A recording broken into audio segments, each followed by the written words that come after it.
2021-26 թվականների 2025 թվականի կատարման ընթացքի եւ արդյունքների մասին զեկույցը հիմնական զեկուցող Հայաստանի Հանրապետության վարչապետ Նիկոլ Փաշինյան, մեծարգո պարոն վարչապետ, խնդրեմ համեցեք կենտրոնական ամբիոնի մոտ։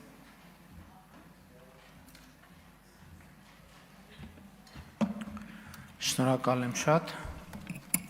ազգային ժողովի մեծարգո նախագահ, նախագահի հարգելի տեղակալներ, կառավարության հարգելի անդամներ, հարգելի պատգամավորներ, սիրելի ժողովուրդ, քննարկում ենք Հայաստանի Հանրապետության կառավարության գործունեության 2021-26 թվականների ծրագրի կատարման ընթացքի եւ արդյունքների մասին 2025 թվականի զեկույցը եւ դա անում ենք ազգային ժողովի հերթական ընտրություններից, այսինքն 2021-26 թվականների ծրագրի ժամկետի սպառումից ընդամենը 1.5 եւ 2018 թվականի 1.5 ամիս եւ 2018 թվականի ժողովրդական ոչ բռնի Թավշյա հեղափոխության 8-րդ տարեդարձից 25 օր առաջ։ Միանգամից պիտի արձանագրեմ, որ այսօր մենք ունենք բոլորովին այլ պետություն, քան ունեցել ենք 2018 թվականին։ Այսօր մենք անկախ ենք ավելի, քան երբևէ, ինքնիշխան ենք ավելի, քան երբևէ, պետություն ենք ավելի, քան երբևէ, ժողովրդավարական ենք ավելի, քան երբևէ, զարգացած ենք ավելի, քան երբևէ, խաղաղ ենք ավելի, քան երբևէ, բարեկեցիկ ենք ավելի, քան երբևէ, անվտանգ ենք ավելի, քան երբևէ։ Մի բան էլ ասեմ, երկարակյաց ենք ավելի, քան երբևէ, որովհետև 2024 թվականի արդյունքներով Հայաստանի Հանրապետությունում կյանքի միջին տևողությունը 78.6 է, ինչը բացարձակ ռեկորդային ցուցանիշ է Հայաստանի Հանրապետության գոյության ողջ ընթացքում եւ ինչքան հասկանում եմ ընդհանրապես վերջին նույնիսկ խորհրդային միության ժամանակների հետ համեմատ։ Եվ այսօր մեր պետության հեռանկարները որոշակի են ավելի քան երբևէ, եւ սա առաջին հերթին Հայաստանի եւ Ադրբեջանի միջև խաղաղության շնորհիվ, որը հաստատվեց 2025 թվականի օգոստոսի 8-ին ԱՄՆ մայրաքաղաք Վաշինգտոնում նախագահ Թրամփի աջակցությամբ։ Առաջիկայում մեզ սպասում են մեծ ու պատմական իրադարձություններ։ Թրամփի ուղի հանուն միջազգային խաղաղության եւ բարեկեցության նախագծի իրագործումը, որը Հայաստանը վերջնականորեն դուրս կբերի շուրջ 34-ամյա շրջափակումից եւ իհարկե Հայաստանի Հանրապետության եւ Ադրբեջանի Հանրապետության միջև խաղաղություն եւ միջպետական հարաբերություններ հաստատելու մասին համաձայնագրի ստորագրումը եւ վավերացումը, որը կապահովի մեր պետությունների եւ ժողովուրդների միջև թշնամանքի վերացման հետագա ընթացքը։ Այսօր էլ Հայաստանի եւ Ադրբեջանի միջև խաղաղություն է հաստատված եւ պետք է արձանագրել, որ այն հիմա էլ ունի բավականին ուժեղ իրավական հիմք։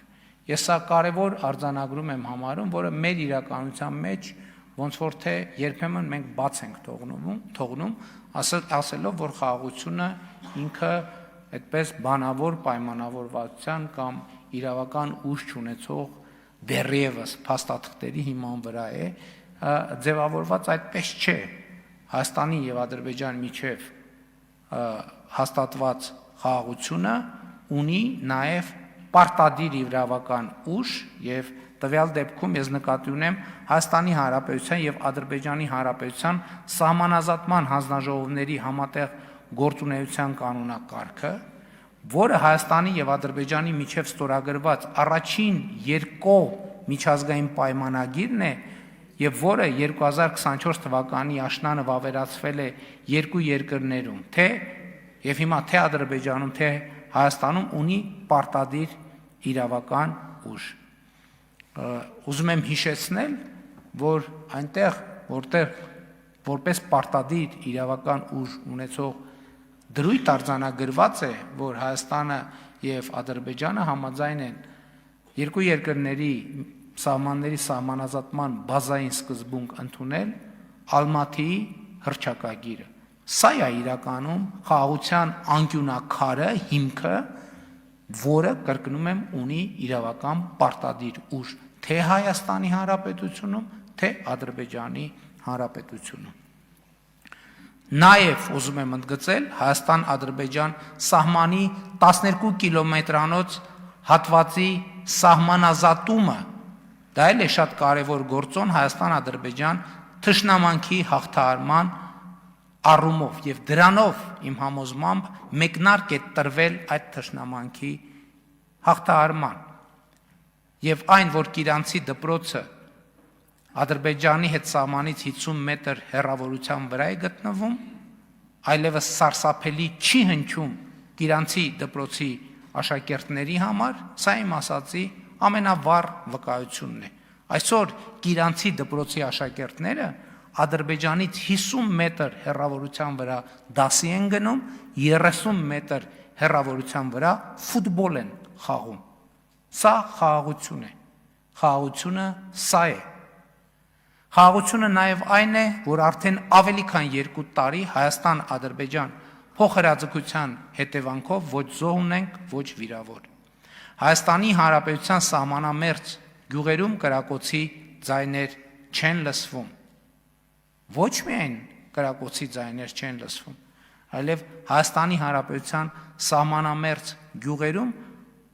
շուրջ ավելի քան 3600 նոր առանձնատներ են կառուցվում կառավարության նախաձեռնած տնաշինական ծրագրով, որ հանրության շրջանում հայտնի է որպես 16 միլիոնի ծրագիր։ Ավելի քան 3600 նոր տուն սահմանամերձ այնպիսի բնակավայրերում, հարգելի գործընկերներ,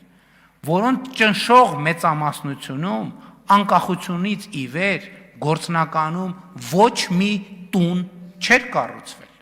Հասկանում եք, 3600 տուն, նրանց մի զգալի մասը այնպիսի բնակավայրերում սահմանամերձ, որտեղ 30 տարվա,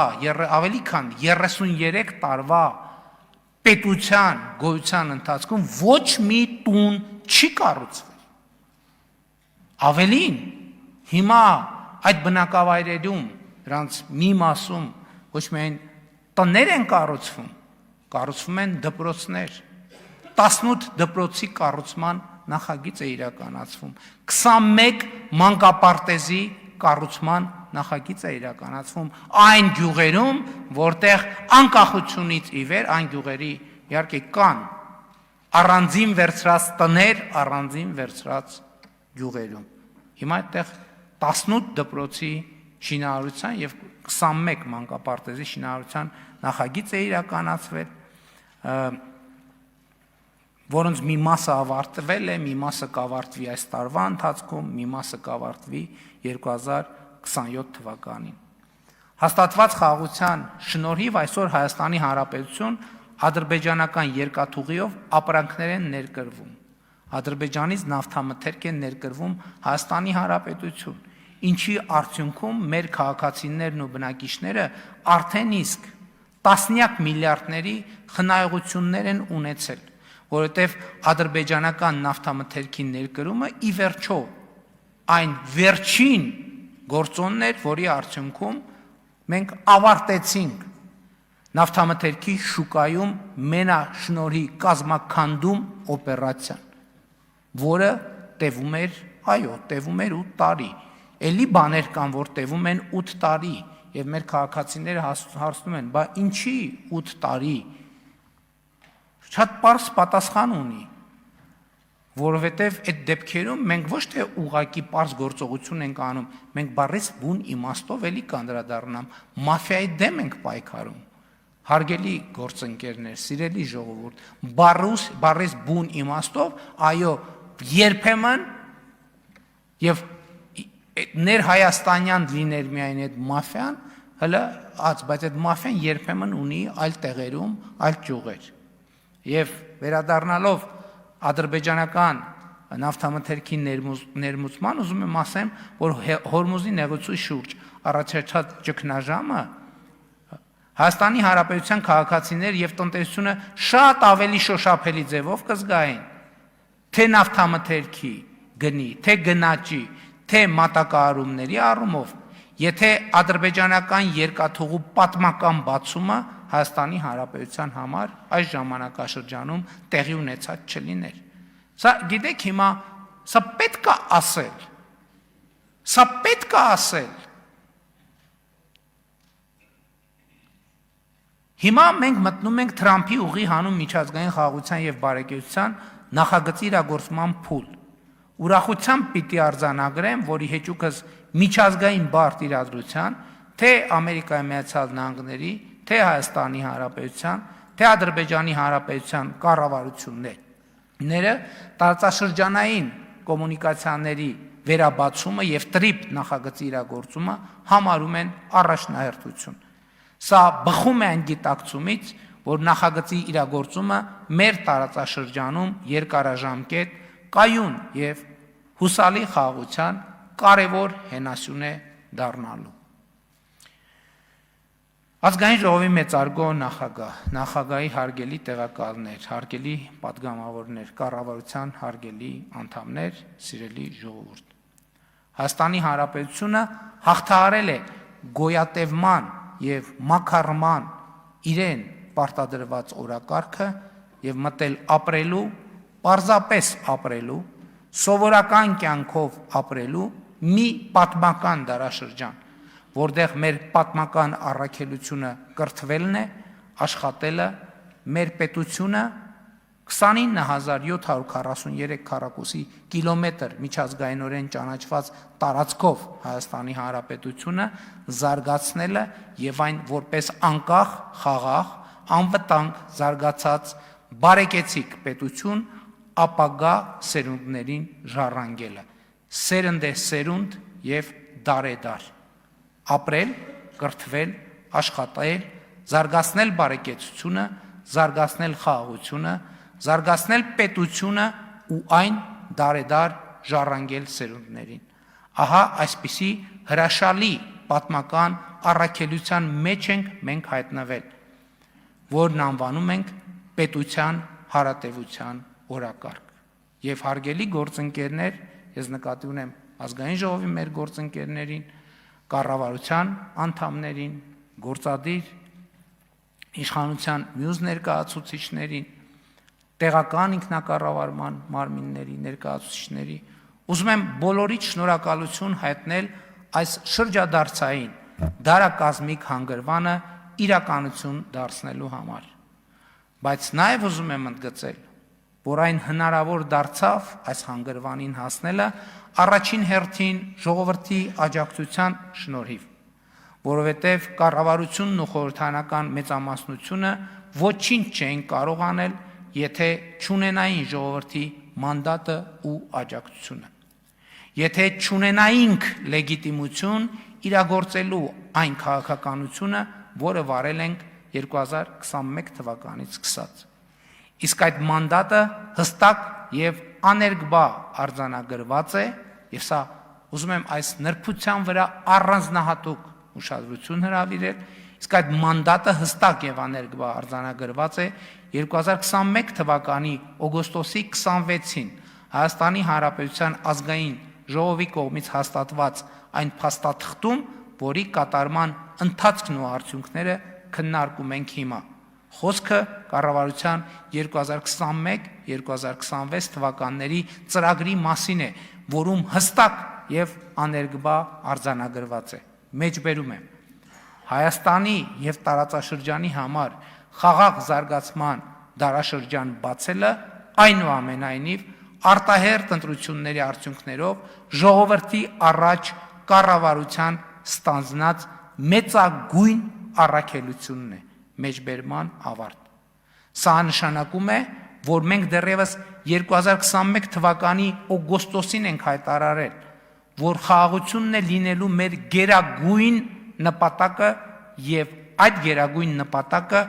ահա իրագործված է։ Հարց է հնչում. ինչ գնով, այն գնով,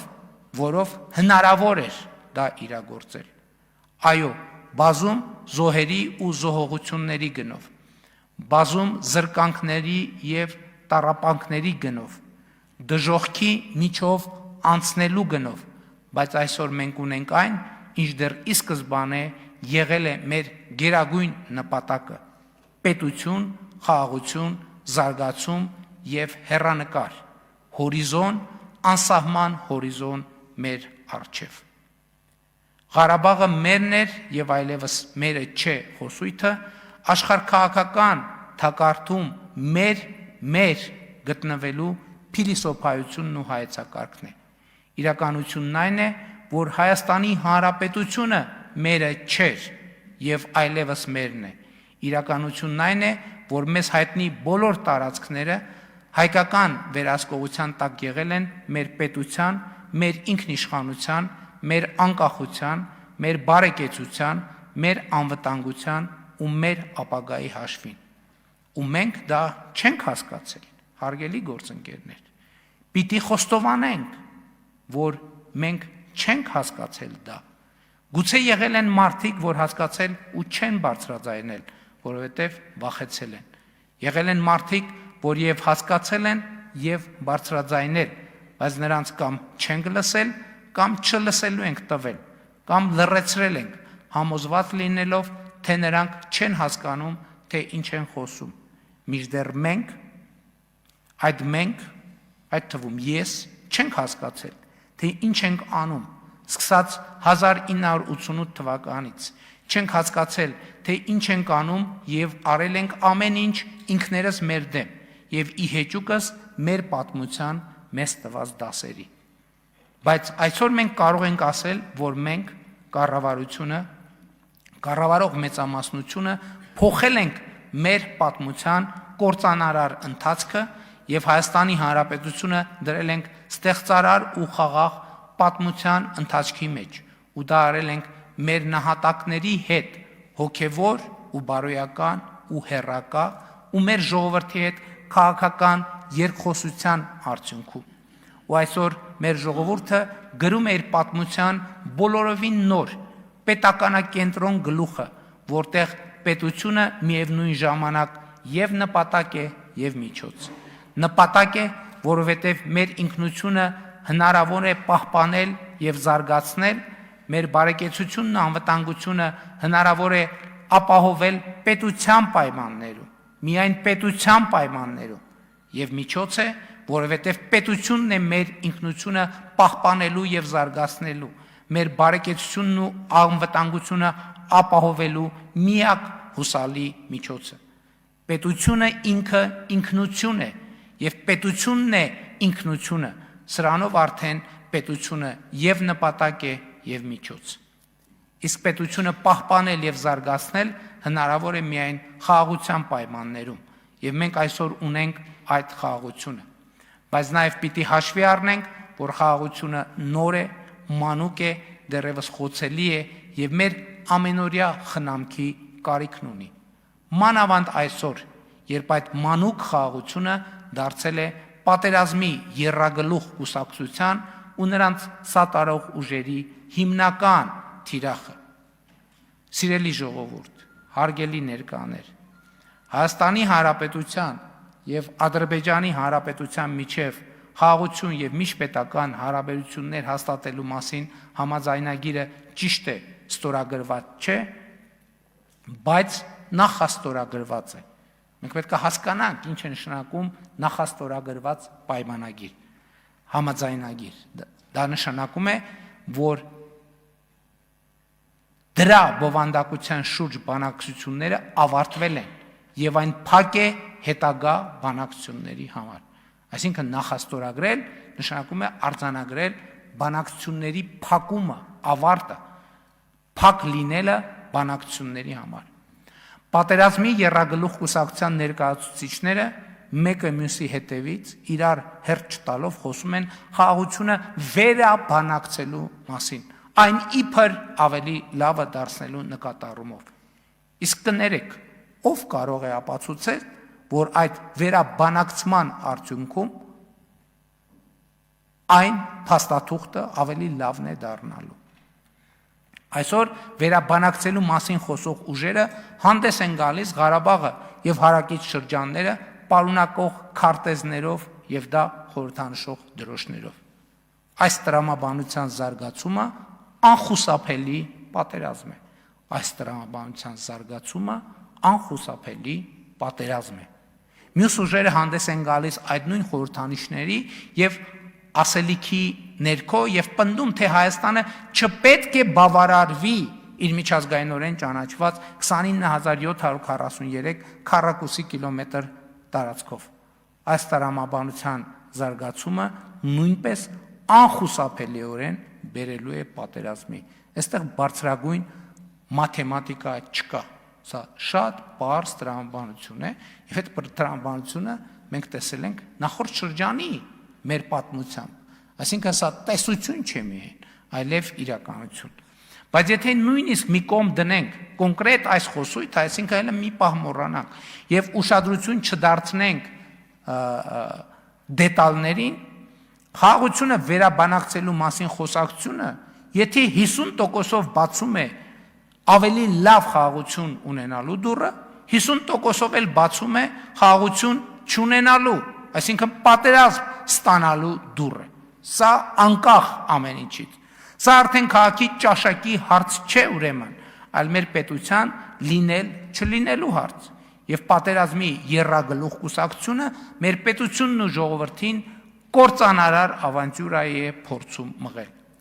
Այս է պատճառը, որ հստակ եւ աներբա ընդգծում եմ, որ ժողովուրդը Հայաստանի Հանրապետության քաղաքացին պետք է տեր կանգնի խաղաղությանը, որովհետև դա իր խաղաղությունն է, դա իրեն անհրաժեշտ խաղաղությունն է, եւ այն հարվածի ու կասկածի տակ դնելը հավասարազոր է աղետի։ Դա նշանակում է կասկածի տակ դնել բազմաթիվ զողողությունների գնով ձեռք բերված մեր հաջողությունները։ Իսկ մենք ունենք բազմաթիվ հաջողություններ, եւ ես հիմա կփորձեմ ձեզ համար եւ մեր հանրության համար թվարկել այդ հաջողություններից կարևորագույնը հույս ունենալով, որ կարևորագույնները հույս ունենալով, որ ժամանակը կհերիքի դրա համար։ Չնայած այս ձևաչափը ամենալայն ժամանակային հնարավորությունն է տալիս ելույթների առումով։ Ուրեմն 2021-ից 2025 թվականներին Հայաստանի Հանրապետությունում համախառն ներքին միջին տարեկան աճը կազմել է 7.9%։ 7.9%։ Ուզում եմ ընդգծել, որ նույն ժամանակաշրջանում աշխարհում միջին տնտեսական աճը կազմել է 4.1%։ Հայաստանի Հանրապետությունում աճը կազմել է 7.9%։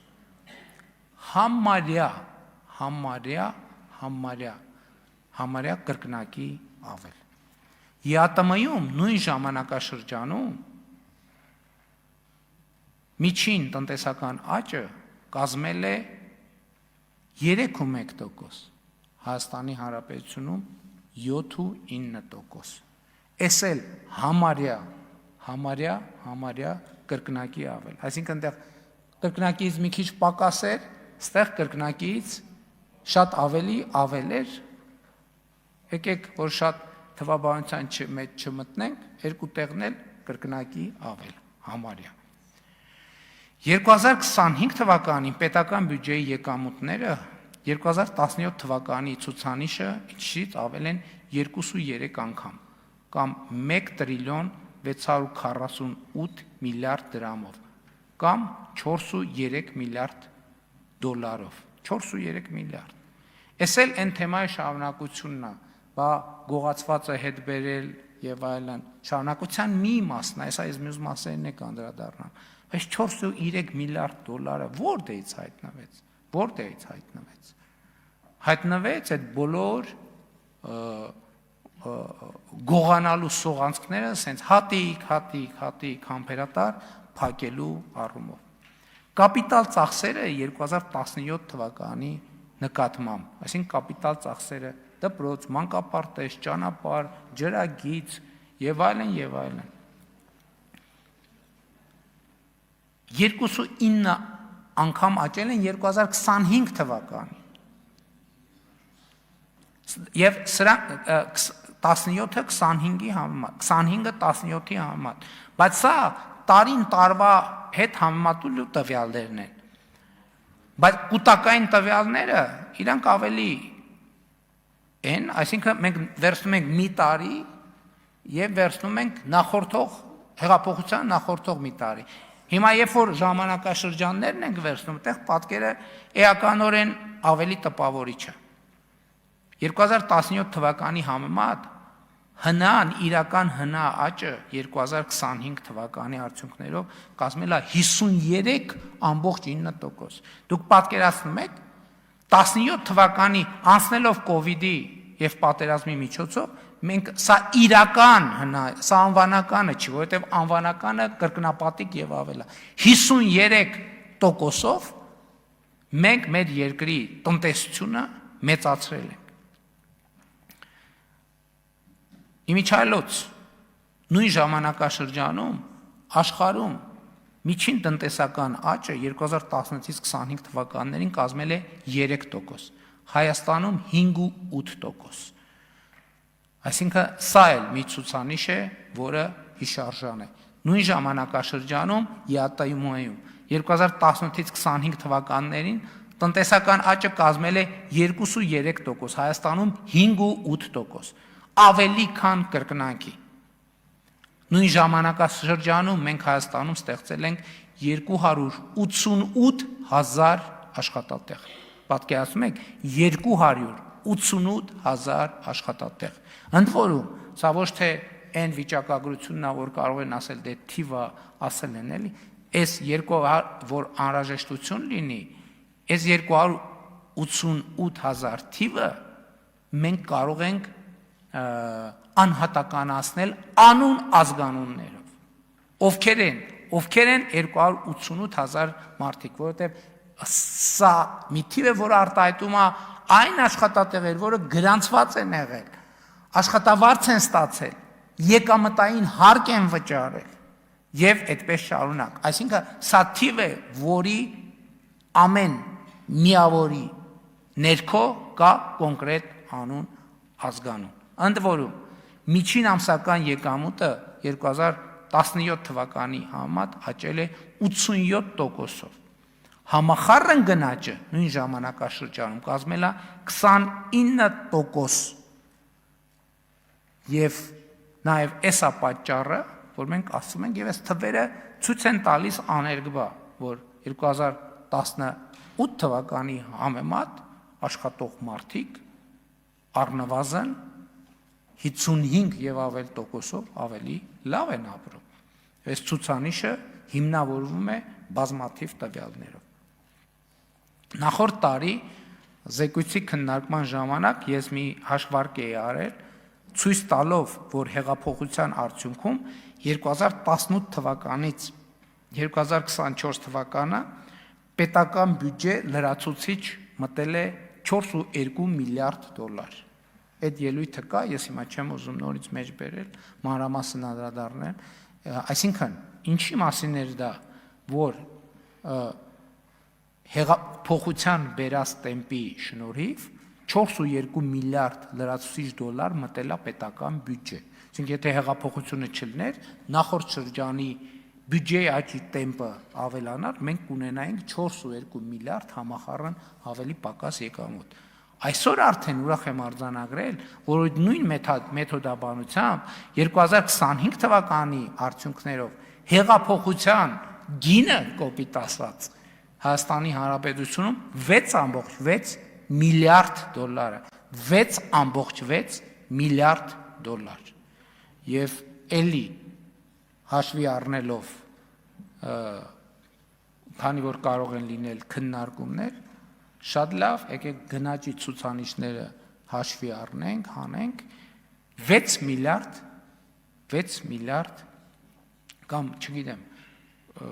այսինքն հաշվարկը անենք, թիվը 6 միլիարդ է, գնաճի թիվը հանենք, ինքը կլինի, ասենք, ենթադրենք 5.5 միլիարդ մաքուր առանց որևէ այլ գործ ունի, 5.5 միլիարդ։ Հիմա շատ կարևոր մի հարց կար այն չի, բա այդ փողերը ինչ են կարել, ուր են այդ փողերը։ Եվ падգամավոր Սերգեյ Բագրատյանը նախորդ նիստերից մեկի ժամանակ հարց տվեց, ասեց աջակցության տարբեր ծրագրեր կան եւ այլն, բա հաշվարկ չունեք այդ աջակցության ծրագրերով ինչքան աջակցություն եք ցուցաբերել մարդկանց։ Եվ մենք արեցինք այդ հաշվարկը եւ ճիշտն ասած այդ հաշվարկը, եթե շատ անկեղծ ասեմ, մեզ էլ զարմացրեց, որովհետեւ խոսքը ինչի մասին է, խոսքը ամենատարբեր ծրագրերի մասին է, որ կառավարությունը որևէ օրենսդրությամբ պարտավոր չէր անել։ Այսինքն աջակցության ամենատարբեր օրինակ Խելացի անասնագոմի ծրագիր 50%-ի հետ վճար, որը քաղաքացիներին է գնում։ Եվ հարգելի գործընկերներ, ուզում եմ արձանագրել, որ 2018-ից 2025 թվականները մենք ուշադիր եղեք 1 տրիլիոն 410 միլիարդ դրամի աջակցության ծրագրեր ենք իրականացրել, որ մենք ուղղակի այսպես վերադարձրել ենք տարբեր ծրագրերով Հայաստանի Հանրապետության քաղաքացիներին։ Սա 3.7 միլիարդ դոլարի մասին է։ 3.7 միլիարդ դոլար մենք 2018-ից ի վեր պարզապես տվել ենք մեր քաղաքացիներից։ Սկսած այդ ծրագրերը տարբեր են։ Սկսած անկանխիկ եղանակով բաներից վճարումներից կենսաթոշակառուներին եւ նպաստառուներին հետ վճարի ծրագիր, դրամական աջակցություն 3 եւ ավելի երեխա ունեցող ընտանիքներին, երեխա ունեցող ընտանիքների բնակարանային ապահովման աջակցության ծրագիր, ասենք բարձր տեխնոլոգիական արդյունաբերության ոլորտում գործող կազմակերպություններին եւ անհատ ձեռնարկատերերին աջակցության ծրագիր, ասենք օրինակ այդ ծրագիր 31 միլիարդի աջակցություն ենք ցուցաբերել։ Գյուղատնտեսական տեխնիկայի լիզինգի աջակցության ծրագիր 4.5 միլիարդ դրամ, ագրոպարենային ոլորտի սարքավորումների լիզինգի աջակցության ծրագիր 14.4 միլիարդ դրամ, տնտեսության արդիականացման միջոցառման պետական աջակցության ծրագիր, այս ծրագրերն են լիզինգ անվանում 52.8 միլիարդ դրամ, այսենց հաշվել ենք անկանխիկ եղանակով ու տվել ենք հազարավոր քաղաքացիների խաղողի ժամանակակից տեխնոլոգիաներով մշակող ինտենսիվ պտղատու այգիների եւ հատապտղանոցների հիմնման համար վարկային տոկոսադրույքների սուբսիդավորում 17 միլիարդ դրամ, ինտենսիվ այգեգործության զարգացման սուբսիդավորում 59 միլիարդ դրամ։ Այսինքն մենակ այս երկու ծրագրով, որ նշեցի, 100 միլիարդ մենակ մենք դրել ենք գյուղատնտեսության մեջ ու տվել ենք կոնկրետ մարդկանց։ Ու ընդ որում, ես ինչ որ ասում եմ, էլի, սա նենց բան չէ, որ դե տվինք մարզպետին, մարզպետը քաղաքապետին, քաղաքապետը գյուղապետին, գյուղապետն է ժողով արավ, գառը մորթեց, գինին դրին, կերան խմեցին, ուրախացան, ծափ տվին։ Ամեն դրամի տակ անուն ազգանուն կա։ Այս ամեն դրամը հետագծելի է, որ այս 50 միլիարդից ուզենանք իմանան ով ինչքան է ստացել, հետագծելի է։ Այս շատ կարևոր հանգամանք է։ Գյուղատնտեսական հումքի մթերումներին տրամադրվող վարկերի տոկոսադրույքների սուբսիդավորման ծրագիր, այս էլ այն ծրագիրն է, որի արդյունքներով մենք չենք տեսնում, որ գյուղացիները ասում են չի մթերվում գինը եւ այլն եւ այլն, գինը միշտ էլ ասում են, բոլորն էլ ուզում են ավելի թանկ վաճառեն։ 18.7 միլիարդ դրամ պետական աջակցություն բնակարանների եւ անհատական բնակելի տների էներգոարդյունավետ վերանորոգման աշխատանքի իրականացում։ Մենք 13.3 միլիարդ Հայաստանի Հանրապետության քաղաքացիներին փող ենք տվել, որ իրանք իրանց տները նորոգեն, հարգելի գործընկերներ։ Աշխարհի որ երկրի, որ կառավարությունն է քաղաքացուն փող տալիս, որ մարդը իր տունը ռեմոնտ անի, հասկանում եք։ Բա սրա համար ենք հեղափոխություն արել, այո, սրա համար ենք հեղափոխություն արել, սրա համար ենք, այդ թվում սրա համար, հիպոթեկային վարկի վճարած տոկոսների գումարների վերադարձ, տասնյակ հազարավոր քաղաքացիներ այս ծրագրի շնորհիվ տան տերա դարձել, 327.4 միլիարդ դրամ, 327.4 միլիարդ դրամ, այս սենց հաշվել ենք, սենց ենք հաշվել, ու տվել ենք կոնկրետ 327.4 միլիարդ դրամ,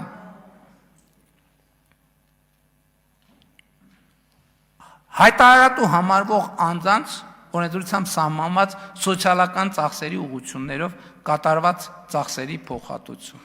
9.1 միլիարդ դրամ եւ այսպես շարունակ, այսինքն 3.7 միլիարդ դրամ 3.7 միայն այս այնա, որ անհատապես վերադարձրել ենք քաղաքացիներին եւ սա է այն ինչի համար այդ թվում սա է, որ հեղափոխությունը Հայաստանում տեղի ունեցել։ Հիմա ես ուզում եմ վերադառնալ 2018 թվականի մայիսի 15-ին 2018 թվականի մայիսի 15-ին իմ արած մի հայտարարության։ Երբ որ ես ներկայացնում եմ առողջապահության նորանշանակ նախարարին, այս հայտարարությունը նաև տարբեր առիթներով տարբեր տեղերում հնչեցրել եմ։ Ոլորտում արկա առաջնահերթություններից է Հայաստանում բժշկ սպասարկման եւ բժշկական օգնություն կարիք ունեցող որևէ անձի համար ապահովել պայմաններ, որ նա չմնա հիվանդանոցների դռներին։ Ես այս հայտարարությունը հարգելի գործընկերներ արել եմ 2018 թվականի մայիսի 15-ին։ Հիմա իհարկե մենք բնականաբար ես գալիս եմ խոսելու առողջության ապահովագրության մասին, բայց ես ուզում եմ նաև հարց կհնչի, այս հայտարարությունը արել եմ 2018 թվականի մայիսի 15-ին, բայց չէ առողջապահության ապահովագրությունը մտել 2026 թվականի հունվարի 1-ին, որովհետև մենք ճանապարհ ենք անցել, որովհետև եթե առողջապահության ապահովագրություն ներգրենք 2018 թվականի հունիսին կամ 19 թվականի հունվարի 1-ից առողջապահության համակարգը կփլուզվեր։ Բայց դրանից առաջ մենք ինչ ենք արել։ Մենք նախ պետպատվերի համակարգը փուլ կամած ընդլայնել ենք։ Հաջորդ փուլով օֆերտայի համակարգն ենք ներդրել։ Այդ ընթացքում ամեն անգամ աղմուկներ սոցիալական ցանցերում էլեկտրոնային առողջապահության համակարգն ենք զարգացել։ Հիշում եք աղմուկները, որ վա, ես էլեկտրոնային դեղատոմսեր ես, ինչա, մարդկանց եւ այլն եւ այլն։ Եթե մենք էլեկտրոնային դեղատոմսի համակարգ չունենայինք եւ այդպիսի բարեփոխումներ չունենայինք, այսօր երկինք էլ թռնեինք, չենք կարող ունենալ առողջության ապահովագրության համակարգ։ Եվ բոլոր այն բարեփոխումները, որ ցավոտ են եղել, որ մեզ քննադատել են, այդ ամեն ինչը մենք կներեք բուլդոզերով ճանապարհ ենք հարթում դեպի այսօրվա արդեն իսկ հաստատված անշրջելի իրողություն։ Իսկ այդ իրողությունը մենակ քաղաքական կարգախոս չի։ Ես արդեն ասացի, կյանքի միջին տեղողությունը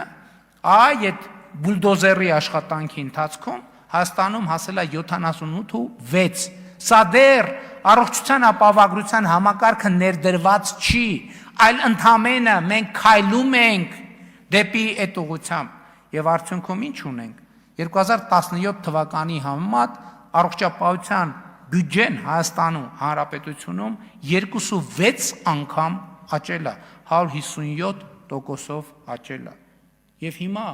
հիմնական խնդրեմը, որի մասին մենք սովորաբար խոսում ենք, թե դե կառավարությունը էլի թվերա, որ ասում է, թիվը ասում են, բայց ինչ կապ ունի դա մարդկանց հետ։ Այդ կապը շատ կոնկրետ է։ Ինչալոց ասեմ, եթե հետևում եք,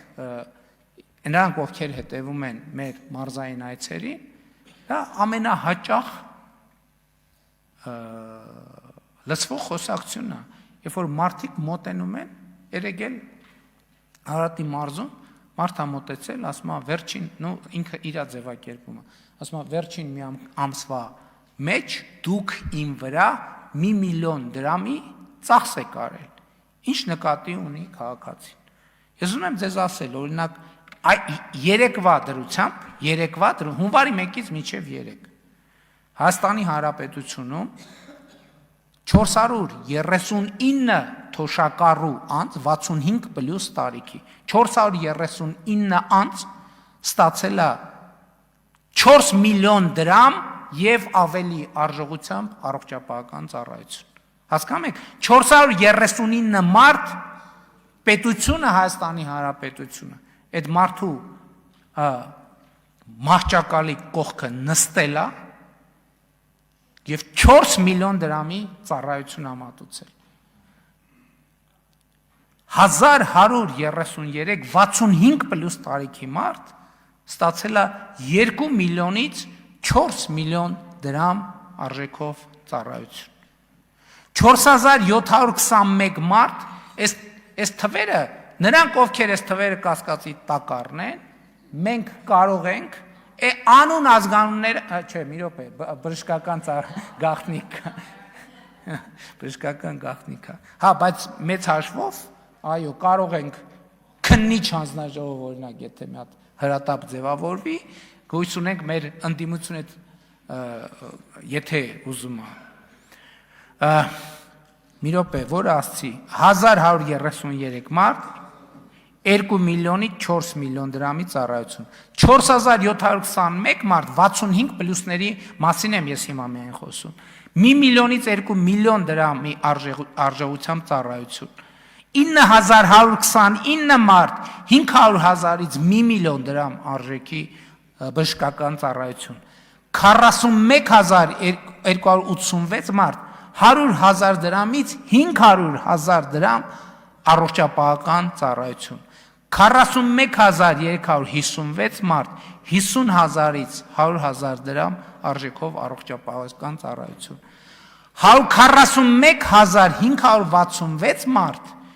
մինչև 50,000 դրամի առողջապահական ծառայություն։ Այստեղ տարբեր հիմնականում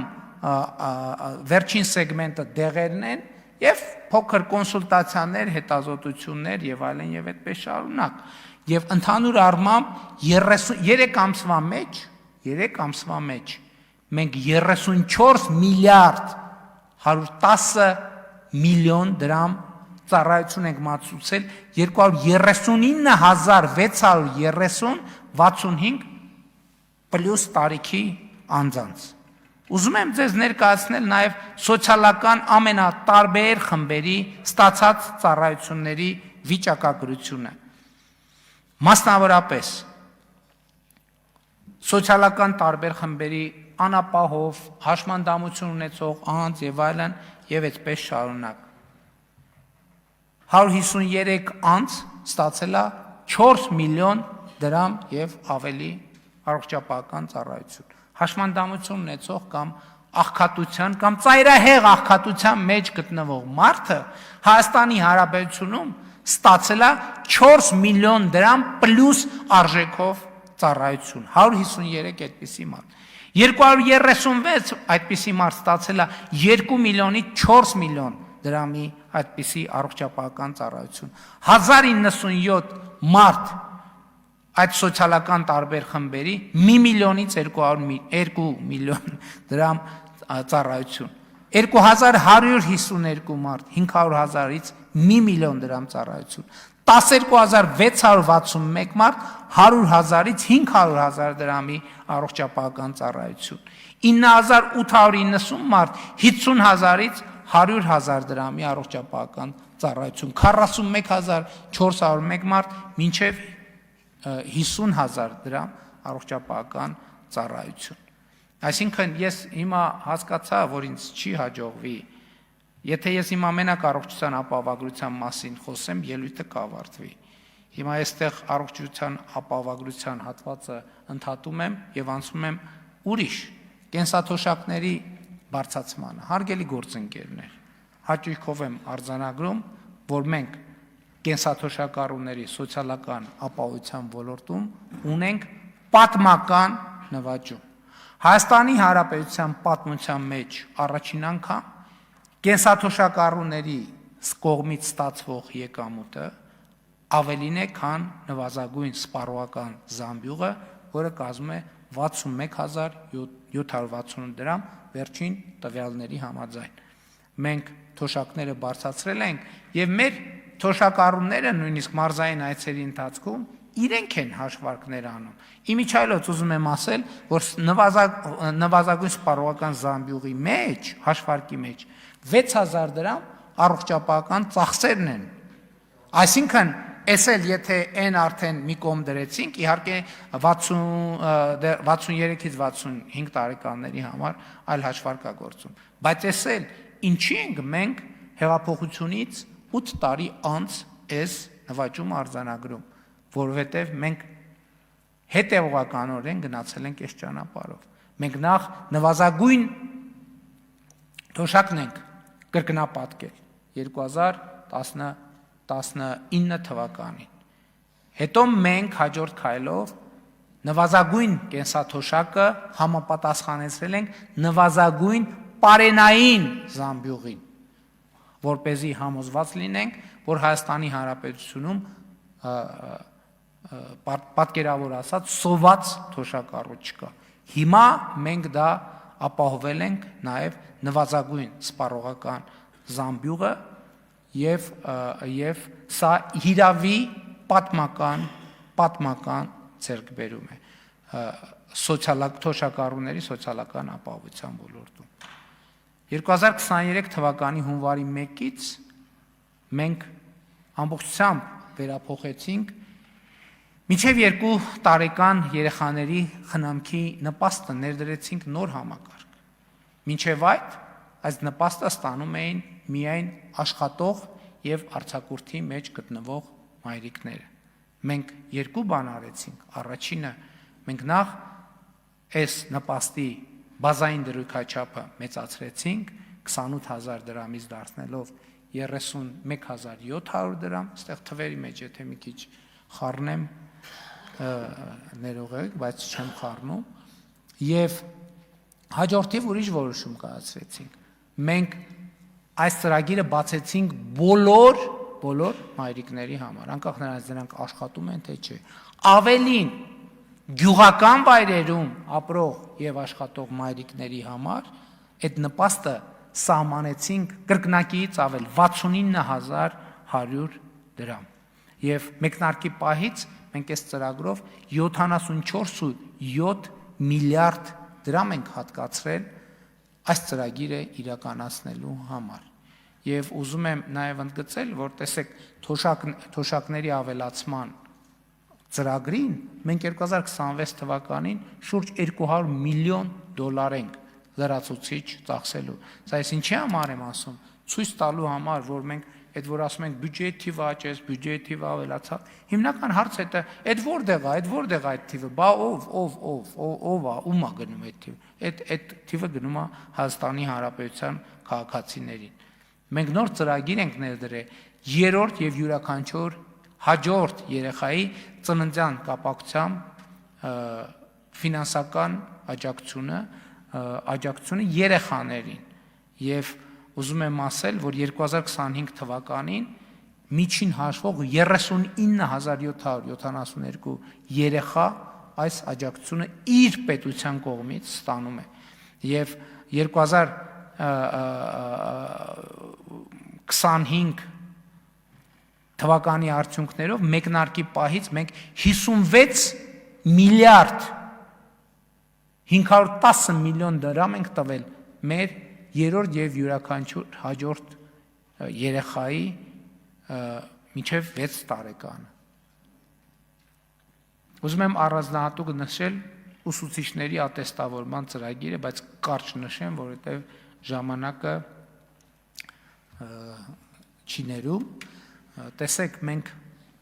մենք այսօր Հայաստանի Հանրապետությունում 700,000 դրամ եւ ավել ստացող ուսուցիչ կա, այդպիսի ուսուցիչների թիվը 13-ն է, շատ չէ այդպիսի ուսուցիչների թիվը, բայց այս հնարավորությունը բաց է յուրաքանչյուրի առաջ կամ որոշ հանգամանքներ հաշվի առնելով ըստ էության յուրաքանչյուրի առաջ։ 70 ուսուցիչ ստանում է 600-ից 700,000 դրամ աշխատավարձ, 220 ուսուցիչ ստանում է 500-ից 600,000 դրամ աշխատավարձ, 1362 ուսուցիչ ստանում է 400-ից 500,000 դրամ աշխատավարձ, եւ պիտի ընդգծեմ, որ 9600 ուսուցիչ, ամեն երրորդ ուսուցիչը այլևս հանրապետությունում ատեստավորված է, եւ ուզում եմ ես շնորհակալություն հայտնել, որովհետեւ այստեղ էլ կար շատ մեծ որոշակի հոռետեսություն, բայց այս ծրագիրը աշխատում է եւ լավ է աշխատում եւ սրա վկայությունն է այն, որ 2024-25 թվականներին դպրոց մուտք է գործել ավելի քան 4000 նոր ուսուցիչ, որոնց կեսից ավելին աշխատում է գյուղական բնակավայրերում։ Այսինքն սովորաբար հակառակն է եղել, արտահոսք է եղել, որովհետև մարդիկ ոչ աշխատավարձ են տեսել, ոչ հեռանկար։ Իսկ հեռանկարը կա,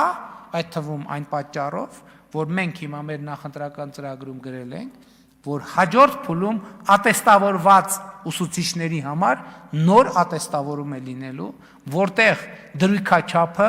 այլևս լինելու է 300,000 դրամ։ Հիմա դրույքաչափը 200,000 դրամ է, լինելու է 300,000 դրամ գումարած ատեստավորման կոնկրետ արդյունքները։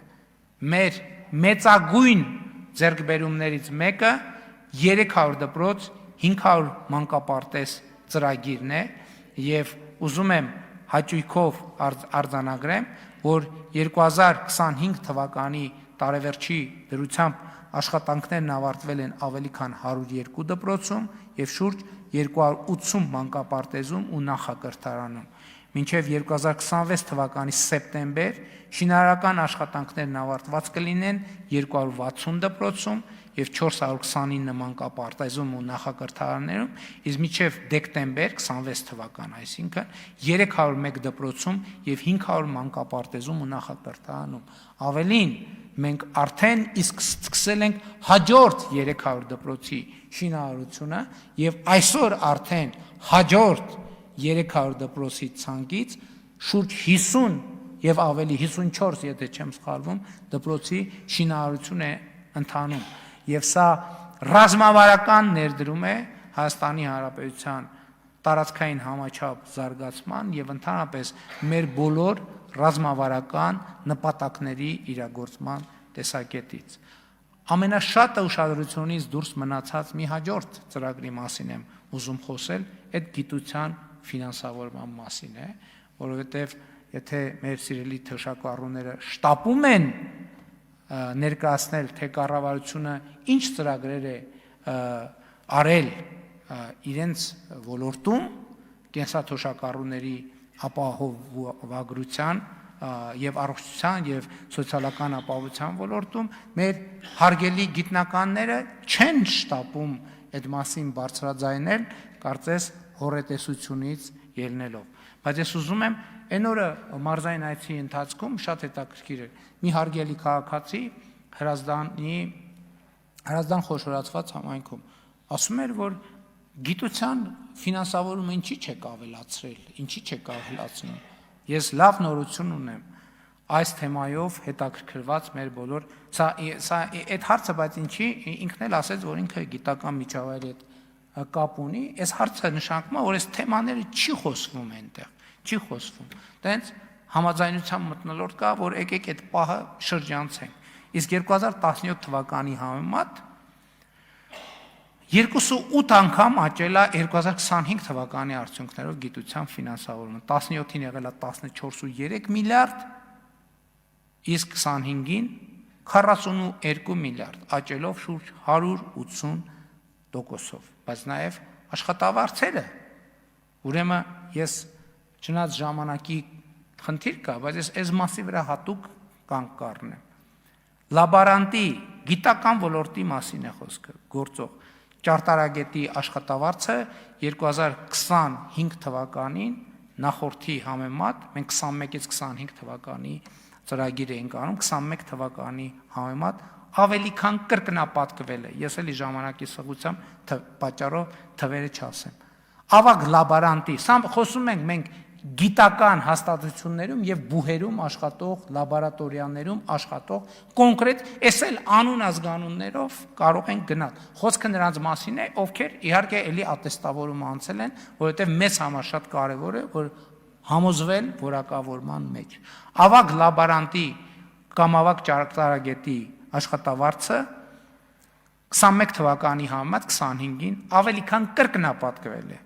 Կրսեր գիտաշխատողի աշխատավարձը 25-ին 21-ի համեմատ ավելի քան կրկնապատկվել է։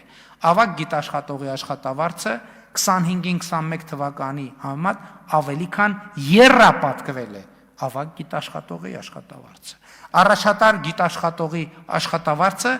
25 թվականին 21 թվականի համեմատ գրեթե քառապատկվել է։ Գլխավոր գիտաշխատողի աշխատավարձը 25 թվականին 21 թվականի համեմատ գրեթե քառապատկվել է։ Գիտական խմբի ղեկավարի աշխատավարձը 25 թվականին 21 թվականի համեմատ ավելի քան եռապատկվել է։ Գիտական ստորաբաժանման ղեկավարի աշխատավարձը 25 թվականին 21-ի համեմատ ավելի քան եռապատկվել է։ Գիտական սարքավորումների ձեռքբերման նպատակով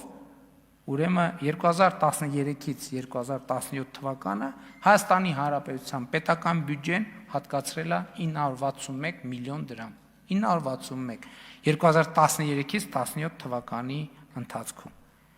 Իսկ 2018-ից 2025 թվականի ընթացքում հատկացրել է շուրջ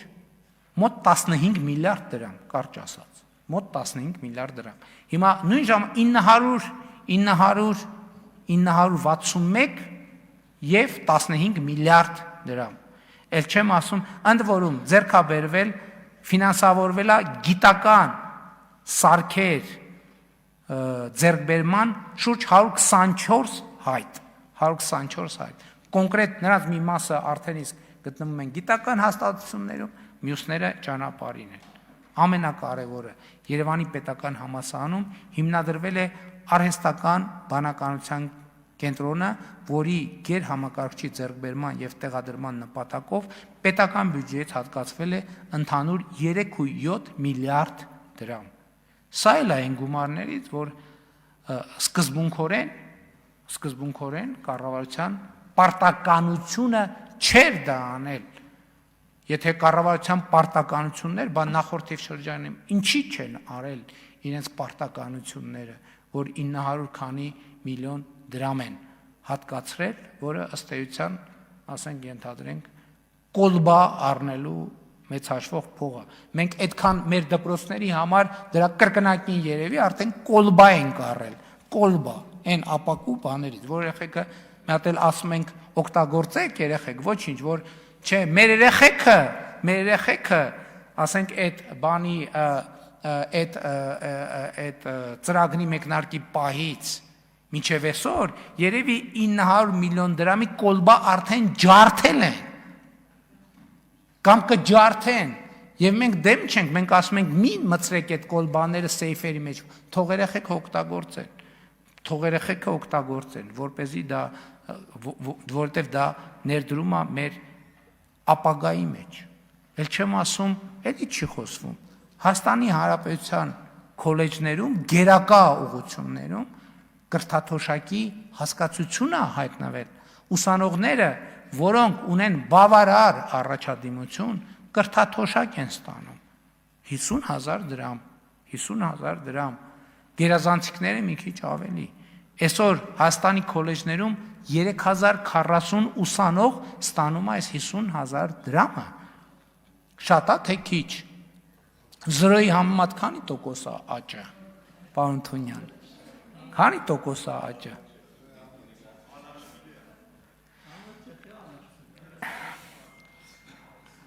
Նույնը վերաբերվում է բուհերի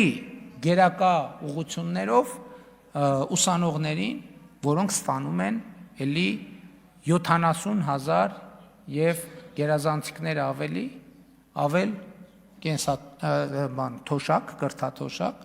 եւ ավելի քան 500 ուսանող այսօր թոշակ է ստանում։ Ավելին ասեմ, այդքան որ խոսում ենք բանակի մասին, այսօր ռազմական ակադեմիայի ուսանողները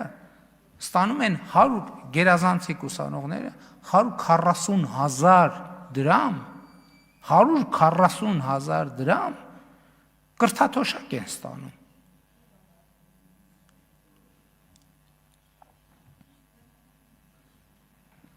Ինչ անեմ, ամփոփեմ արդեն։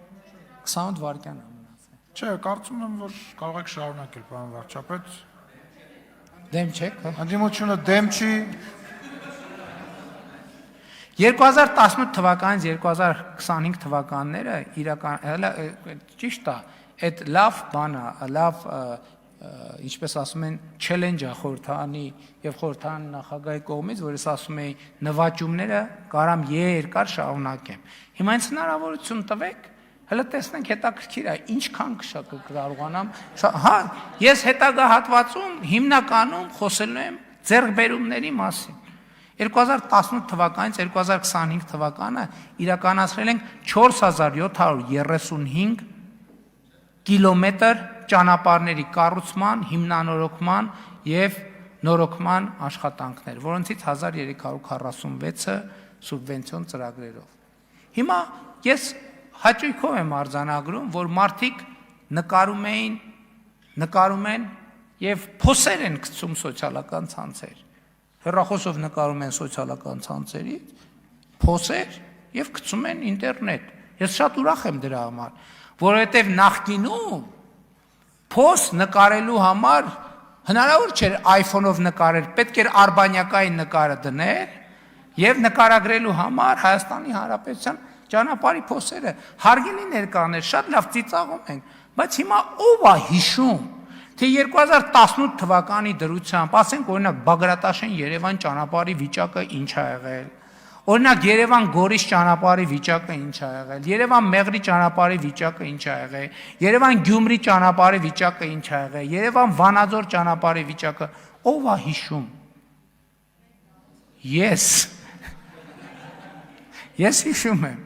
Ես հիշում եմ, եւ համոզված եմ հումոր եմ անում, իհարկե մենք հիշում ենք եւ համոզված եմ եւ շատերն են հիշում, այլ բան, որ շատերը չեն ուզում հիշել։ Հյուսիս-հարավ Աշտարակ-Գյումրի հատվածը այլևս իրողություն է։ Մենք այնպիսի ռազմավարական նշանակության ճանապարհներ ենք կառուցել կամ հիմնանորոգել, որոնց մասին 93 թվականից խոսվում է։ Գանձակար-Իցակար ճանապարհը ասֆալտ անելու մասին ես առաջի թե երկրորդ կուրս էի, որ խորհրդանի ամբիոններից Հայաստանի վարչապետերը ասում էին, որ Գանձակար-Իցակար ճանապարհը, Բերդում նախաձեռնություն կար, քաղաքացիական նախաձեռնություն, որ 15 տարի պայքարում էր, որ Բերդ համայնքը խոշորացված պետք է ունենա անվտանգ ճանապարհ։ Հիմա ուրիշ բան, Բերդ համայնքը հիմա ընդհանրապես վտանգավոր ճանապարհ չունի եւ ունի Գանձակար-Իցակար ճանապարհը, որը դեկտեմբերից պատրաստ է, ժամանակ չենք գտնում, գնանք բացումը անեն։ Թթուջուր նավոր ճանապարհը, ռազմավարական նշանակության Տաթև-Լծեն ճանապարհը, Տաթև-Շինուհար ճանապարհը, Խոտ-Որոտան ճանապարհը, որոնք ունեն ռազմավարական նշանակություն։ Հայ մայլի կասեն, վայ, հողերը տվին այդ ճանապարհները եւ այլն։ Մենք մեր հողերը ոչ մեկին չենք տվել։ Մենք ճանաչել ենք Հայաստանի Հանրապետության տարածքային ամբողջականությունը, որովհետեւ ամենամեծ աբսուրդն է,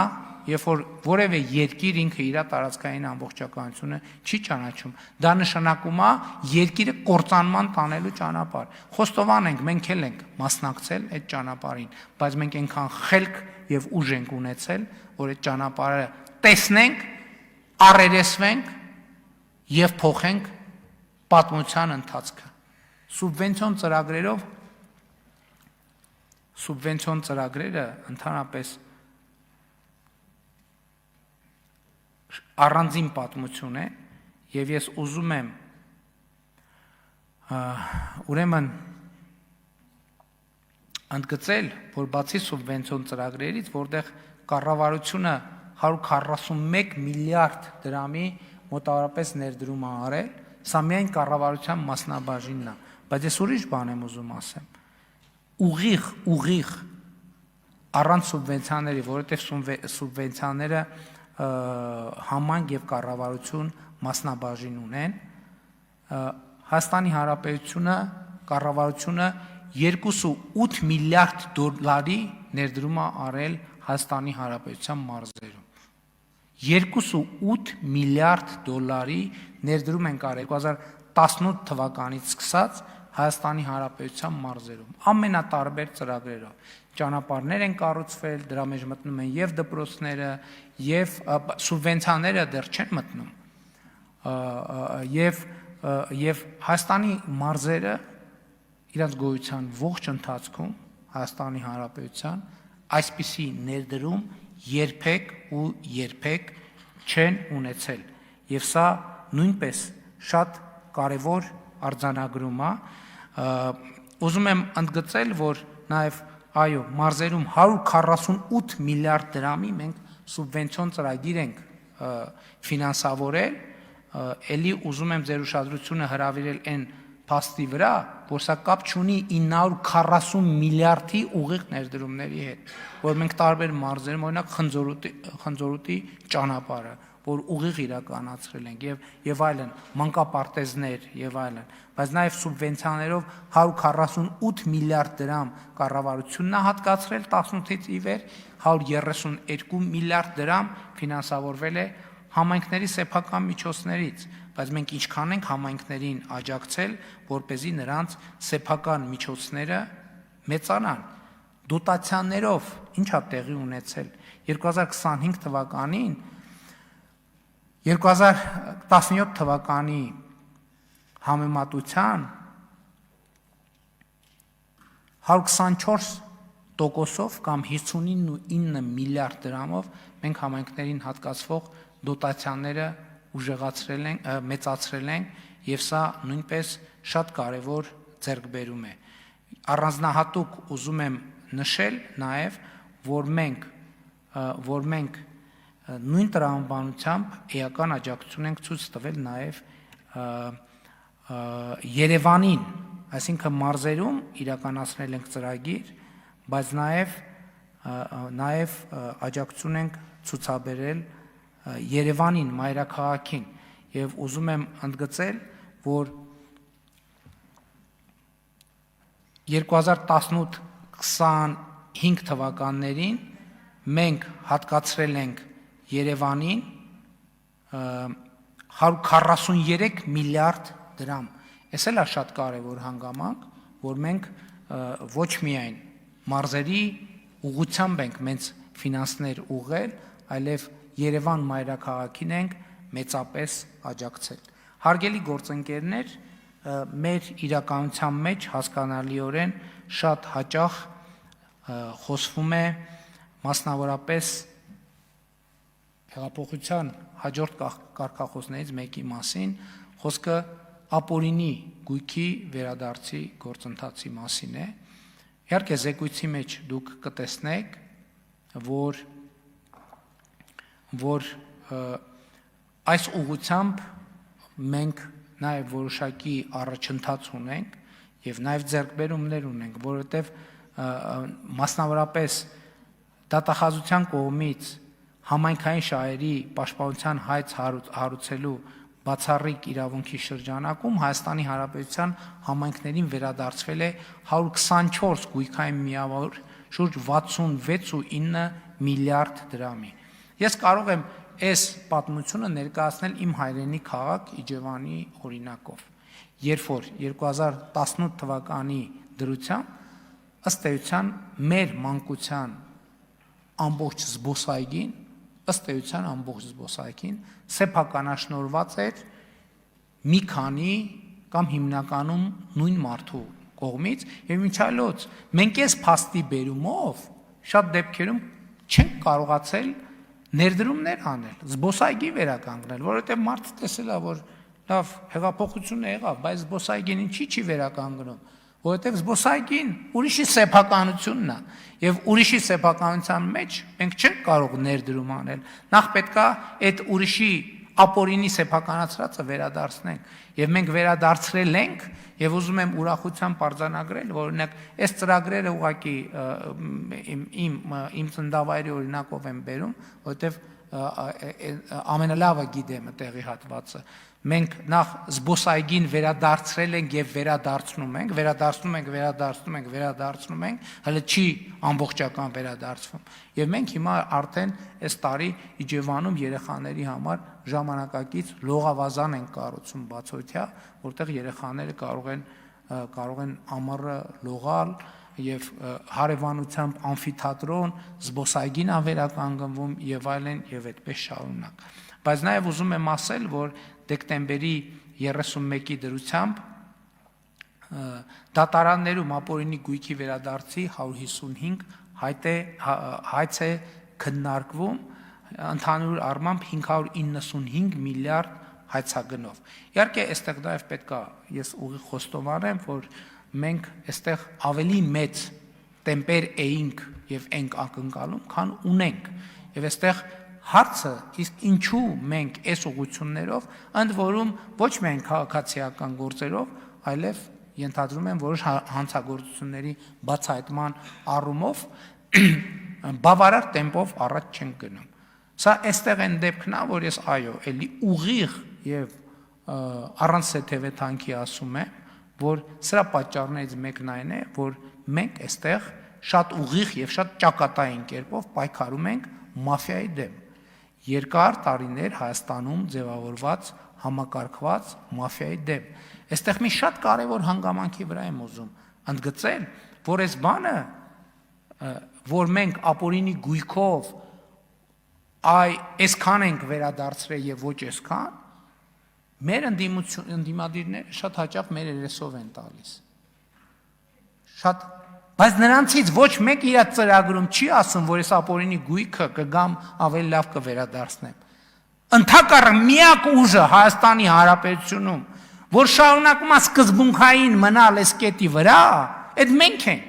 Ուրիշներն ասում են, այդ էր խոսացի կանցավ գնաց, բայց այդ իրանք են, ում մասին մենք խոսացինք, նրանք իրանց դեմ արվող գործողության ոչ էֆեկտիվությունը փորձում են օգտագործել մեր դեմ, ասելու վայ, այդ տեսակ ասեցին չեն անում, բայց նրանցից ոչ մեկը չի ասում ես կգամ կանեմ։ Նրանք մեզ մեղադրում են բավարար տեմպով չանելու մեջ, եւ մենք ենք միակ քաղաքական ուժը, որ միջև որևէ շեղում չի եղել այս քաղաքական ուղեգծից, երկրորդն էլ մենք միակ ուժն ենք, որ հետևականորեն այս թեզը շարունակում ենք պահել մեր քաղաքական օրակարգում։ Ոչ միայն շարունակում ենք պահել, այլև այս տարբերակ չկա։ Ինչպես ասել եմ, շարունակում եմ ասել։ Եվ ուզում եմ նաև ընդգծել, այսօր մենք ունենք շատ ավելի մեծ հաջողություններ, քան տեղավորվում այս ենթավերնագրի ներքո։ Նույն հեծի պատմությունը։ Հեծը ամենամեծ ապօրինի ձևով, ծիծաղելի ձևով, ընդ որում այս են դեպքն է, որ քաղաքացիական շարժումները օգտագործելով ծխածածկույթի ներքո սղացրել են,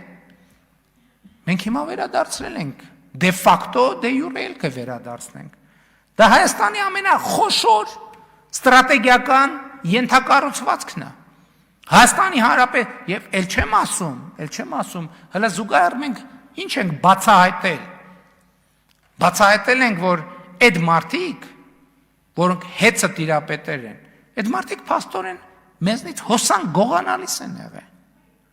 Տասնյակ տարիներով մեզնից այդ մարդիկ այսօր խոսում են բանակի մասին, զորամասից այդ մարդիկ հոսան գողանալիս են եղել, ոնց օգտագործված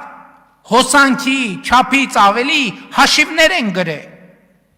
Այդ որ ասում են միլիարդներ ունենք, մեզնից հոսան գողանալով եք արա դուք միլիարդ։ Մեզնից եւ չգիտեմ ելումից։ Եվ չնայած 2024 թվականին նրանք այդ բազաները ամբողջությամբ ջնջել են,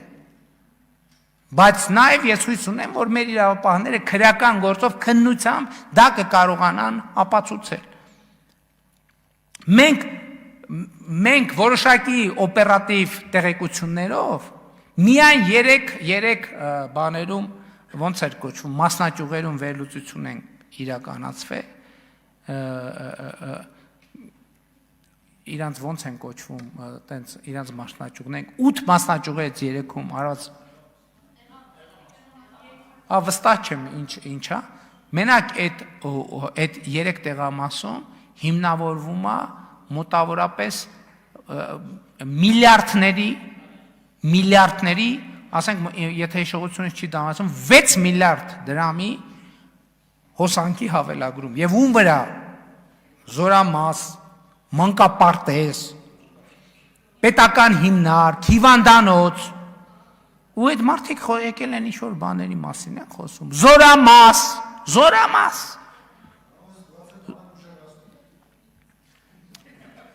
Նաև ուզում եմ արձանագրել հետևյալը, ուզում եմ,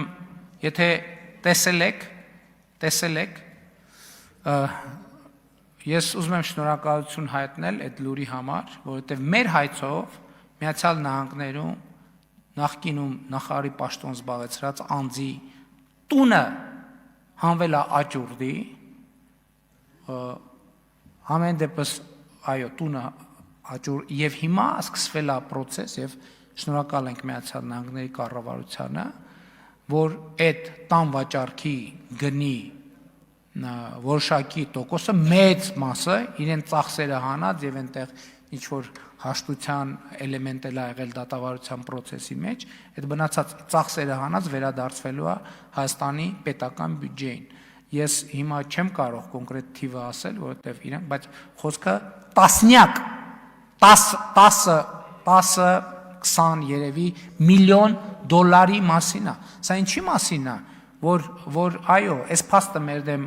ապօրինի գույքի բռնագանձման համակարգի դանդաղ աշխատանքը եւ խնդիրները, որովհետեւ իմիջիայլոց մաֆիան գիտեք ինչով է մաֆիա, որ դու երբեք չգիտես ինքը որտեղ է։ Չգիտես ինքը կարա լինի կառավարությունում 1000 ներողություն, կարա լինի 1000 ներողություն ազգային ժողովում, կարա լինի 1000 ներողություն դատարանում, ինքը դրանով է, կարա լինի 1000 ներողություն դատախազությունում, չգիտեմ, քննչական, ինքը դրանով է մաֆիա։ Բա որ պարզելներ ով է որտեղ է երբ է, 5 րոպեում հարցը կլուծեինք։ Եվ մենք այս մաֆիայի դեմ պայքարը հետևողական շարունակելու ենք ու շարունակելու ենք։ Այսօր նաև գնալով շատանում են այն մարդիկ, ովքեր լացուկոծ են բարձրացնում բանակի համար։ Ես ուզում եմ ասել, որ այսօր Հայաստանի Հանրապետության բանակում 700,000 դրամ եւ ավել աշխատավարձ վարձատրություն ստացող, այս աշխատավարձ բառը պետքա նախկինն ասացնել վարձատրություն, որովհետեւ այնտեղ տարբեր կոմպոնենտներ կան, զինծառայողներ կան։ Իմ կարծիքով Հայաստանի Հանրապետությունում այդպես էլ պատշաճ գնահատանքի չարժանացավ Պաշտպան հայրենիաց ծրագիրը, սիրելի բարեկամներ, որովհետև Պաշտպան հայրենիացը ինչ ծրագիր է։ Զինվորը, զորակոչիկը պայմանագիր է կնքում 2 տարվա փոխարեն 5 տարի ծառայելու վերաբերյալ եւ ինքը հնարավորություն ունի պայմանագրային նախ այդ ծառայության վերջում ինքը 5 միլիոն դրամ է ստանալու եւ ատեստավորման արդյունքում ինքը կարա ընդհանուր ստանա 500,000, 600,000, ընդհանուր 700,000 դրամ աշխատավարձ։ Եվ այսօր ես ներողություն եմ խնդրում, բայց ես սա կարևոր եմ համարում ընդգծել։ Այդ զինվոր տղաները 18-19 տարեկան ամեն ամիս իրանց տուն տանում են այնքան փող, որ հարցը թե այդ տներ վերջին անգամ միանվագ այդքան փող ինչքան է մտե։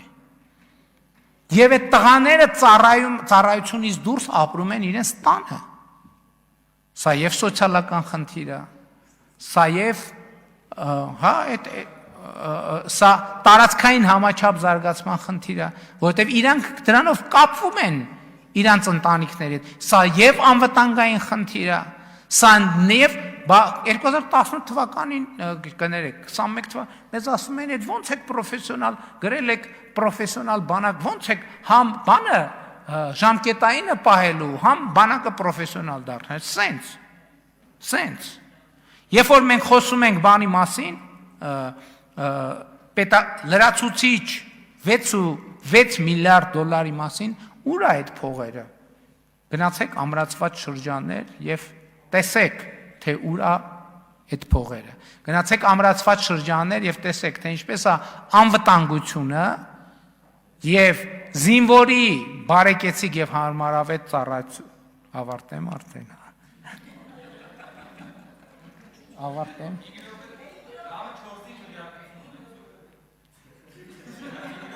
Կարևորն է նա, որ բանը չելենջը անցանք։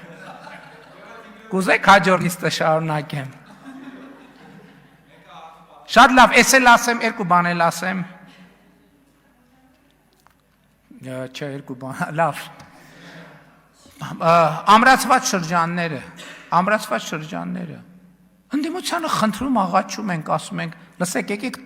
հրավիրում ենք ձեզ, եկեք գնանք նայենք։ Եկեք գնանք նայենք։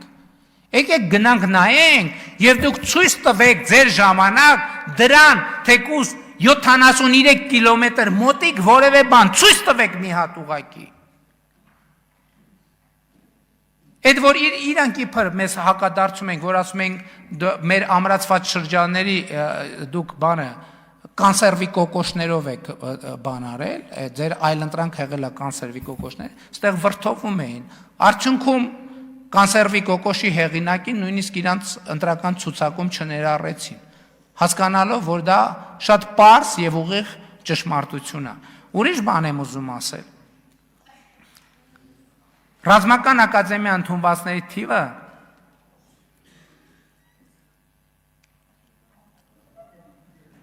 նախորդ 2018 թվականի համեմատ 2.7 անգամ աճել է։ Մեր ոչ մեկ չի ֆիքսում, որ 2018 թվականին ռազմական ակադեմիան փակման եզրիներ կուրսանտների բացակայության պատճառով։ Չեն խոսում դրա մասին, չեն խոսում։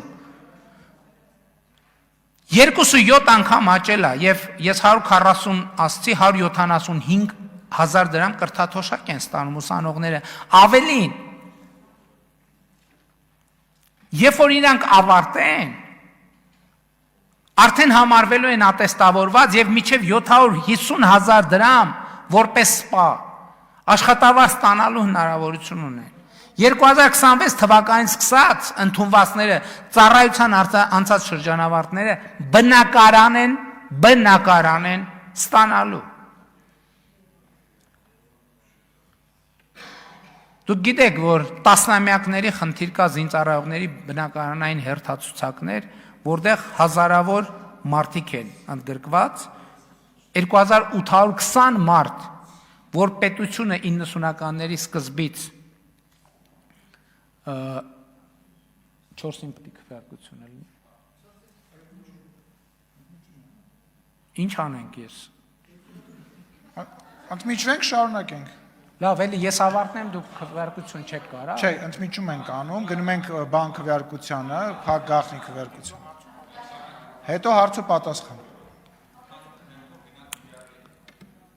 Հա, փակ գաղտնի քվեարկությունը։ Հա, դուք գնացեք ես ժողովրդի հետ կխոսեմ։ Ուրեմն, ստեսություն ժողովուրդ ջան, ձեր գործերով, դուք զբաղվեք ձեր գործերով, ես ժողովրդի, այն կամերան աշխատում, հա։ Դեռ միացրացա։ Ստեսություն, մինչ հանդիպում ես ժողովրդի հետ կխոսեմ։ Ուրեմն այդ բանում, հա, լուրջ եմ ասում, գնացեք քվեարկեք։ Ուրեմն 90-ականներից զինծառայության երկարաժամկետ զինծառայություն։ Վարչապետ ներողություն եմ խնդրում, մեր ձեռնա ընդմիջում չենք անում, մեր ընտրության հարցը, անդիմությունը դեմ չի, ինչպես տեսնում եք, շարունակում ենք, այսինքն լեգալ շարունակում։ Ուրեմն 2820 մարդ կա հերթացուցակներում, որ պետությունը ֆիքսել է երկարամյա զինծառայություն, զոհվածների ընտանիք, որոնց պետքա բնակարան հատկացնի։ Մենք առաջիկայում արդեն նաև համակարգը ստեղծել ենք, եւ առաջիկայում կառավարությունը կընդունի որոշում եւ 4 տարվա ընթացքում մենք այս պարտքի հարցը կփակենք։ Ես ուզում եմ նաեւ կարևոր արձանագրումը, որ խաղաղության արդյունքների առումով, որ մենք նաեւ կարողացանք ժամկետային զինծառայության ժամկետը կրճատել, ինչը մեր նախընտրական խոստումներից էր եւ սա կարևոր է 2.5 տարվա փոխարեն հիմա այլևս ժամկետային զինվորական ծառայությունը 2 տարվա փոխարեն 1.5 տարի է եւ սա նույնպես խաղաղության կոնկրետ արդյունքներից մեկն է, որը ես կարևոր եմ համարում ընդգծել, դե իսկ սպառազինությունների ձեռքբերման մասին, որը այո, այդ թվում մի շարք օբյեկտիվ եւ սուբյեկտիվ հանգամանքների բերումով նաեւ արտաքին աղբյուրներից ներգրավված միջոցներով ձեռք բերել, հիշում եք, որ ես անդադ Հայաստանի արտաքին պարկ, պետական պարկ, այդ շահարկումներին արձագանքեցի, ես հիմա սպառազինությունների մասին չեմ խոսում, որովհետև ինչպես ասում են, լավ է մի անգամ տեսնել, քան 100 անգամ լսել, եւ մենք ելի ուզում եմ ընդգծել, բացարձակապես մենք ընդհանրապես այդպիսի մտադրություն ոչ ունեինք, ոչ էլ տեն ցանկություն ունեինք, մանավանդ որ մեր շատ գաղտնի ինֆորմացիաներ, գաղտնի ոչ չէ, ասենք ինչ որ բաներ կա, մեկա բոլոր երկրները իհարկե անում են եւ սենց թե նենց մամուլում միջազգային շրջանառվել է, մենք ինչ ենք ձեռք բերել, բայց ամեն դեպքում, բայց մենք ուզում ենք մեր ժողովրդի առաջ հաշվետու լինել, թե ինչ սպառազինություն ենք ձեռք բերել վերջին տարիներին եւ մայիսի 28-ին Հանրապետության օրվա առիթով Հանրապետության հրապարակում կցուցադրենք իմիջայլոց միայն այս սպառազինությունը, որը ձեռք ենք բերել 2022 թվականից հետո եւ ուզում ենք պարզապես հաշվետու լինել մեր ժողովրդին, որպեսզի հույս ունենանք հարցերը փակվեն։ Ինչ? Եվ արտադրել շատ կարևոր հիշեցում, որովհետեւ նախորդ 3 տարվա ընթացքում մենք Հայաստանի Հանրապետության ռազմարդյունաբերական համալիրի համար 170 միլիարդ դրամի պատվեր ենք տեղադրել ռազմարդյունաբերական համալիրում։ Սա էլ մի կարևոր առանձնահատկություն, բայց իհարկե հանդեսը ցուցադրությունը սպառազինության այն ինչ որ մենք ուզում ենք քողարկել կքողարկենք եւ այն ինչ որ ուզում ենք որ մարդիկ չտեսնեն կնայեն եւ չեն տեսնի եւ սա կարեւոր առանձնահատկություն է ուզում եմ եւս լավ կրճատեմ խստորեն որովհետեւ sense tendenz էսա հարց ու պատասխան պետք է անենք այսինքն ես նիստը հնարավոր չշարունակել գոնե այսօր պակաս կարեւոր չի մենք այս ընթացքում Լոնդոնում, Փարիզում, Բրյուսելում ձեռք ենք բերել դեսպանատներ։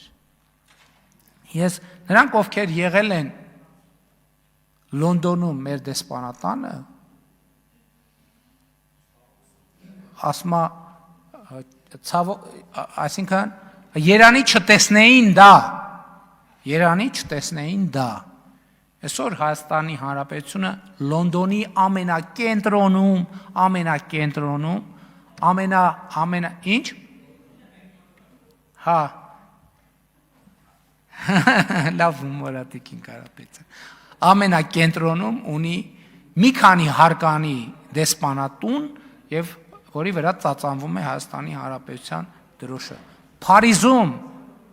ամենակենտրոնում ձեռք ենք բերել Ֆրանսիայի նախագահներից մեկի նախկին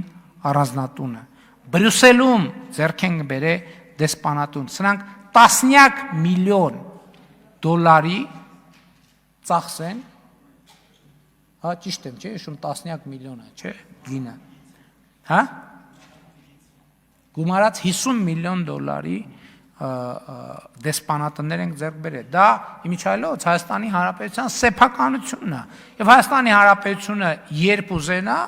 ասենք օրինակ, եթե ուզենա, ցանկացած պահի կարող է դա վաճառել, եւ մենք համոզված ենք, որ 50 միլիոն դոլար տվել ենք, այսօր արդեն եթե վաճառենք, շատ ավելի էականորեն բարձր գին դրա դիմաց կստանանք։ Բայց լավ ֆինանսական ձեռքբերումները մի կողմ թողած, ես ուզում եմ